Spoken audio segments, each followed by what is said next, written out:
again once I was safely away in another city.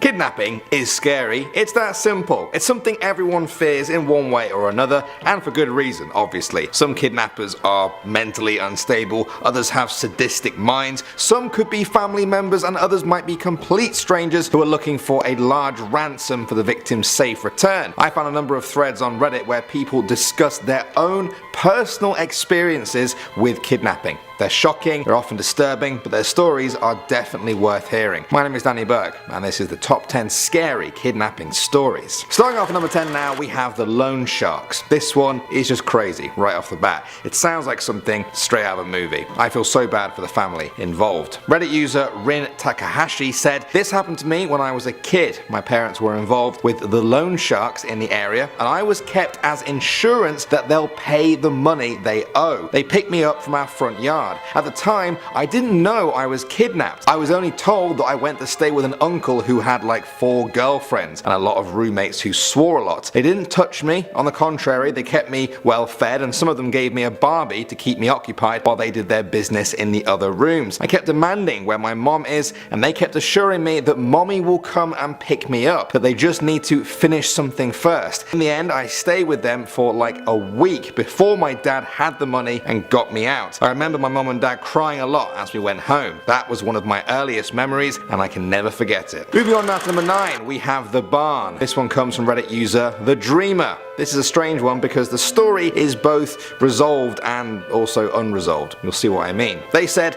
"Not my own abduction, but my cousin was abducted. She lives in Mexico. One day, as she was walking home after being dropped off by the school bus, she was pulled into a van by men wearing bandanas over their faces. They tied her up and placed a hood over her head. They drove for a long time, according to her. She was taken to a barn and was left there. Inside the barn were other young women who were also tied up. She asked them what's going on and where are they, but the women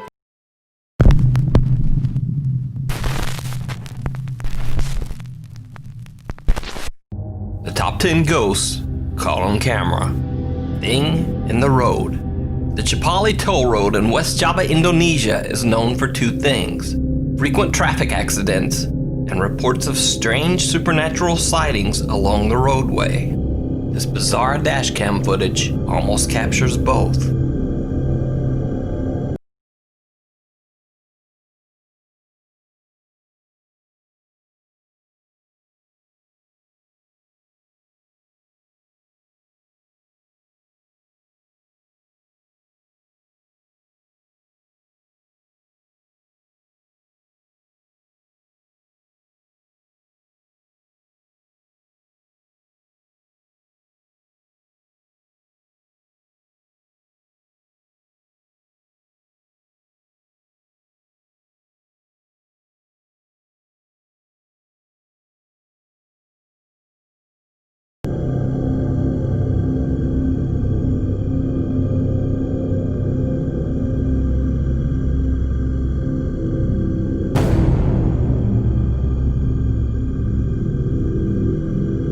The video, which was recorded just after midnight, is bizarre enough even at normal speed, but slowed down, it becomes downright terrifying. Some strange misshapen thing appears to be simply standing in the middle of the road. Locals believe this to be a ghost caught on camera, but what do you think?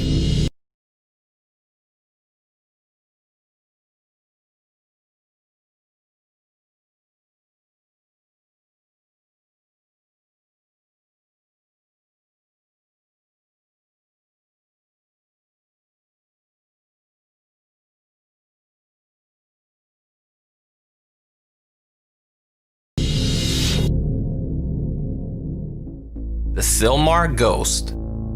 Parent Anna Diano was attending a high school football game at Sylmar High School in Los Angeles, California. She was recording her daughter Mariella doing a cheerleading routine when she caught this strange footage. Students at the school have started to refer to the footage as the Sylmar Ghost. What do you think? It don't look Photoshop, it looks real as real can be. CBS 2 News in Los Angeles asked Anna's daughter if the cell footage had been edited. So she doesn't even know how to work her phone, so no. So is this a bizarre phone glitch or a ghost caught on camera? You decide. The Ghost of Carmel, Maine. Hello and welcome to Ghost of Carmel, Maine. In a previous video about ghosts and shadow people, I've talked about Kent Burris and his channel, The Ghosts of Carmel, Maine. Ghosts of Carmel. A man named Kent says that he began to experience strange occurrences after moving into his house in Carmel, Maine. He found that his house had once been owned by an undertaker, and that the residence served as a funeral home from the years 1906 to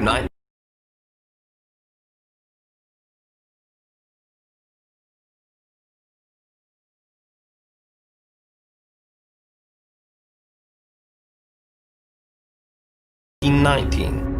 Kent claims that his house is very supernaturally active and is haunted by multiple ghosts and strange beings. Hello.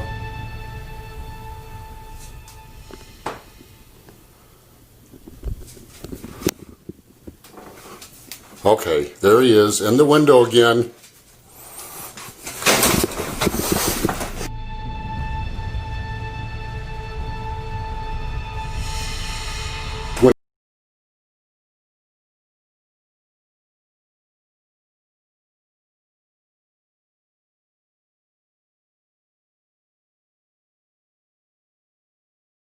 Went under the bed.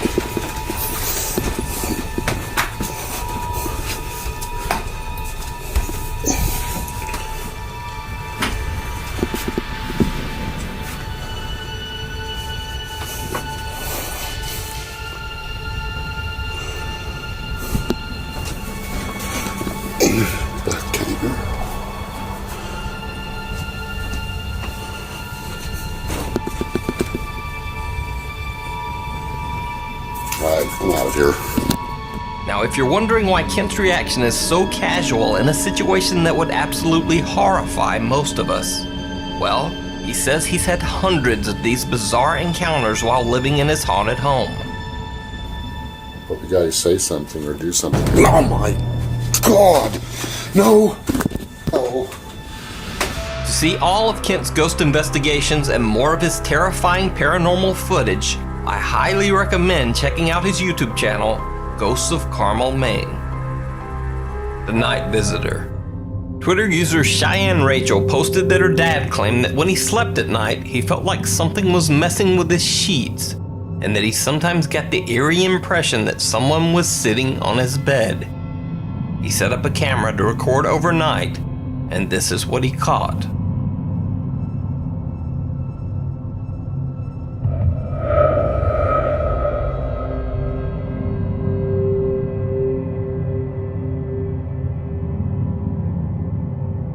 It actually looks like someone sits up in the bed and then just kind of sinks down into the sheets. But is it just the bed covers moving in a bizarre way, or something paranormal? And why does this look like a head that just seems to disappear? Exploring the Asylum. On the Urban Exploration channel, Exploring with Mikhail, they explore the old abandoned South Carolina mental asylum. Built in 1820, this building was one of the first mental hospitals in the U.S. It goes without If you can't find anywhere that can brew your organic beer, you grow. saying that the old asylum has a long, dark history. Mikhail and her friends are walking along the 3rd floor of the creepy hospital when she hears an odd noise coming from one of the old patient restrooms.